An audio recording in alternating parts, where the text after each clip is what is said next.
Well, it appears as though the terrorist group Hamas is set to name its new leader outside of Gaza following Yahya Sinwar's death.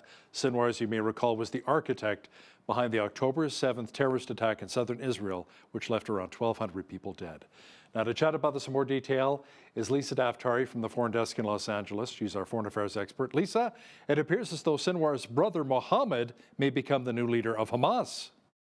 It looks like they want to leave him in charge of the entire war, leave him in Gaza, and maybe select a leader from outside of Gaza. And the question is, how long will this guy last for?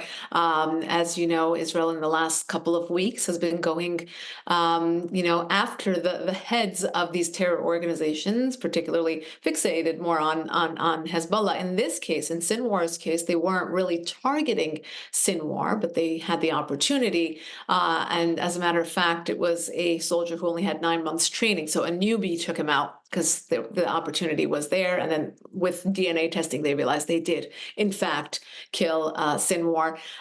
It's an interesting year following the October 7th attacks, to follow how Israel basically waiting for the blessings of the West going into Gaza, waiting to go into Gaza, then waiting to go into Rafah. And if you recall President Biden's warnings, Kamala Harris's warnings not to go into Rafah, and then you realize how much was in Rafah and how important this is to defeating this terror cancer that exists surrounding Israel, whether it's Hamas or Hezbollah, Palestinian Islamic Jihad, the tunnel systems, the weapons, their leaders. Also, the hostages. Let's talk about the hostages. The fact that in over a year, the hostages have not been returned to Israel. And, it's obviously their duty and their priority in this war to get the hostages back. And Lisa, the Times of Israel is reporting now that 6 of the hostages killed at the end of August in the Rafah tunnel, allegedly used as human shields by Hamas leader Sinwar, survived mostly on energy bars before they were executed by Hamas.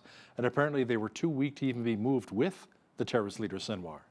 Right. So, to those who think that these hostages are being wined and dined in the possession of Hamas, obviously that's not true. And also, are we surprised that they used these hostages as human shields? They use their own people also as human shields. I mean, these are the casualties that we see when they are embedding themselves. And when I say they, I say the terrorists are embedding themselves in civilian areas. They're taking the hostages, putting them in civilian areas. Their tunnel systems are in civilian areas or in mosques, in schools, where they keep weapons. And this is really the reality of a terror organization. It's crazy how we have to really educate the public as to what a terror organization is, what they're doing, and how they're fixated not just on killing Jews, but really anybody in the West, any Christian, any Jew, any moderate Muslim who does not fold and to vow allegiance to their brand of this bastardized version of radical Islam. And this is exactly what we're seeing. Stories like this proving once again that they take human shields, that they take hostages, that they don't feed them, they don't treat them well. Obviously, that's the definition of a terrorist organization. And why would they take hostages if they didn't mean to intend harm on them, on Israel, and continue this war? And here on Bridge City News, Lisa, you will rarely hear us refer to Hamas, Hezbollah, and Houthis as a militant group, but instead we call them out for really what they are, a terrorist organization, each and every one of them. And thank you for doing that, because not every media organization is doing that right now, and that's a disservice to their audiences. Absolutely. Thank you, Lisa. You bet. Now, the U.S. is investigating the online publication of classified materials allegedly detailing recent planning by Israel's Air Force and Navy for a potential strike on the Islamic Republic. The FBI is looking into the leak and how the information was obtained. It's a crazy story, Hal. Imagine Israel having to share its intel, its plans with what it perceives as its main ally, its democratic ally in the West, the United States, and then having moles, having these leaks, having spies within the government who are going to leak that information to obviously jeopardize Israel's plans, to help the Islamic Republic, to help the terrorists. I would hope and this is not something that's being said too often, but I would hope that Israel would be smart enough at this point not to trust all the elements inside the Biden administration and not to share all of its top secrets with this administration. If you recall, Hal, there were members of the Biden cabinet who actually resigned because they were so anti-Israel and so pro-terrorist that they had to resign, and because they weren't happy with the Biden taking, what they perceived as a pro-Israel stance. Now, many of us believe that the Biden administration and now Kamala Harris could do much more for Israel and not tie its hands and not micromanage a war that is against our common enemy. But to them, imagine to them, somebody who is serving the United States, they're so radicalized and brainwashed, they left their positions in government. So we know that these elements exist. And because of that, I would hope that Israel would know better than to share anything with the Biden administration right now. It also speaks to, and I'll be short, it also speaks to the positioning of the Biden administration, and before that, the Obama administration, to appease the Iran regime. So if these attacks are going to be against Iran's regime, whether it's by the Israeli Navy or Air Force, they would like to give them a heads up. Another element, another example of appeasement towards Iran's regime by this administration. And the Iran regime hosted a number of naval exercises in the Indian Ocean over the weekend, Lisa. They teamed up with warships from both Russia and Oman. How concerned should we be about this here in the West? You know, it's more flexing, and this is exactly what the Islamic Republic does when they find themselves in a position of perhaps perceived weakness.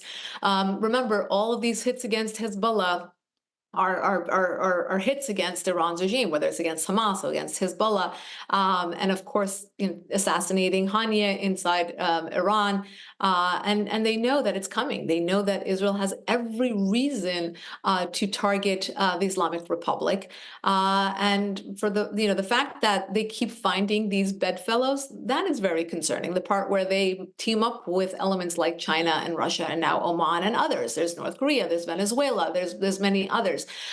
We know that in recent weeks, we've seen leaders from Hamas, from Hezbollah go into Iran. We've seen members of Bashar al-Assad's regime in Syria. We've seen in Turkey's Erdogan go into Iran as well. So, it is concerning that they're able to find these bedfellows, who I won't call them strange bedfellows, because at this point they're common bedfellows, because they are rogue elements who are just teaming up against the United States. But it only speaks to one thing, and that is weakness, perceived weakness in their foreign policy here in the United States. If there was strength and perceived strength and leadership and exceptionalism coming from the White House and coming from Washington, D.C., you wouldn't see these rogue elements teaming up the way that they have.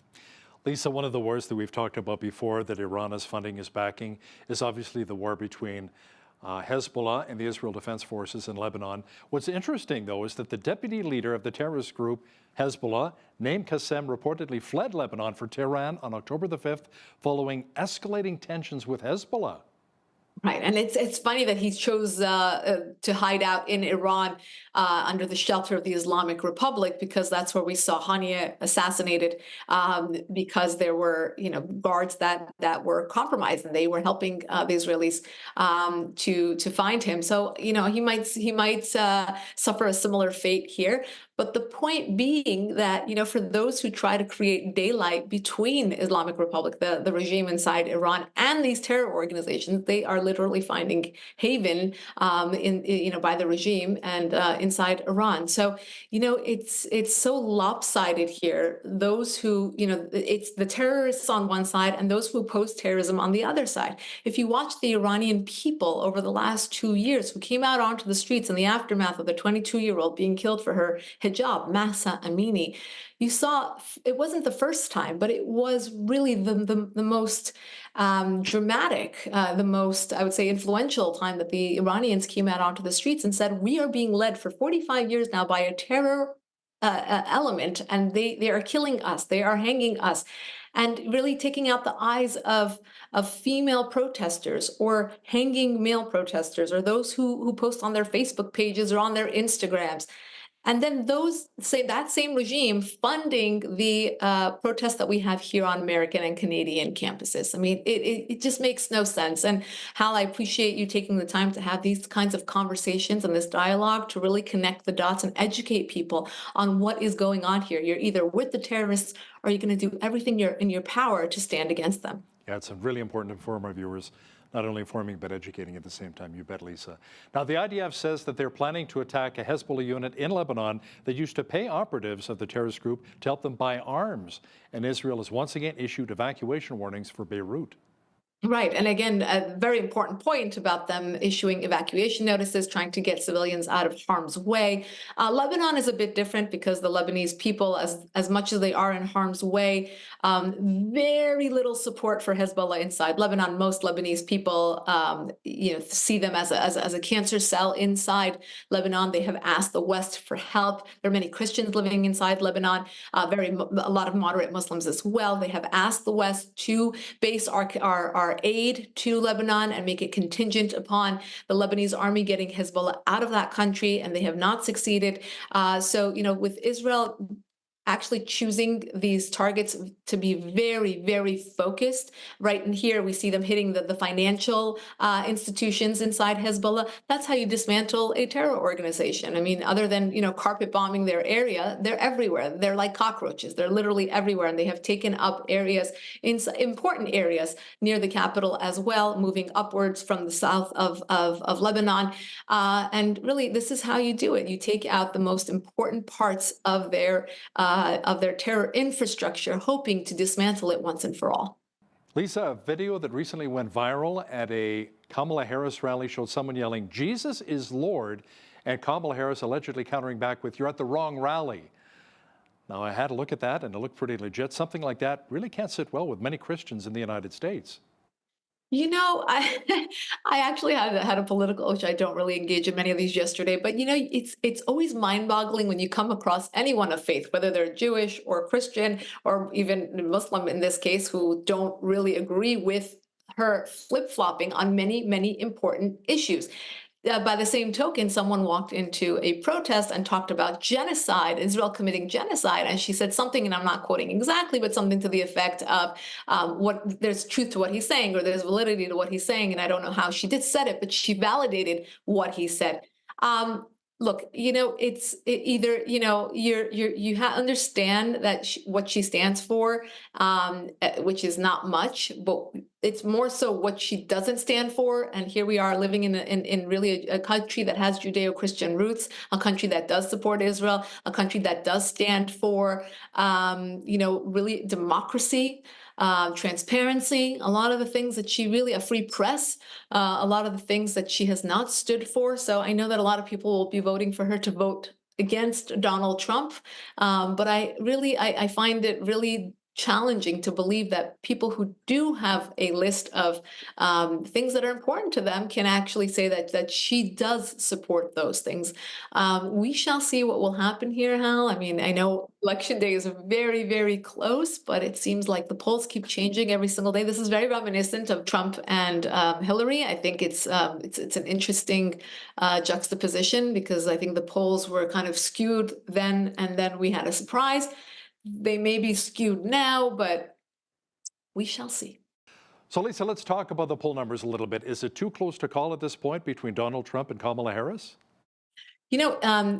I did read somewhere, because we are seeing the polls shift a bit, and a lot of news outlets are now reporting neck and neck. A lot of them are reporting that Trump is ahead in battleground states. And up to now, we had heard that Kamala actually has an edge over Trump. What I did read somewhere is that among certain demographics, ever since Kamala started doing her sit-down interviews a bit more, she's not doing too many, but ever since she started doing a bit more of them, she has dropped in the polls a bit.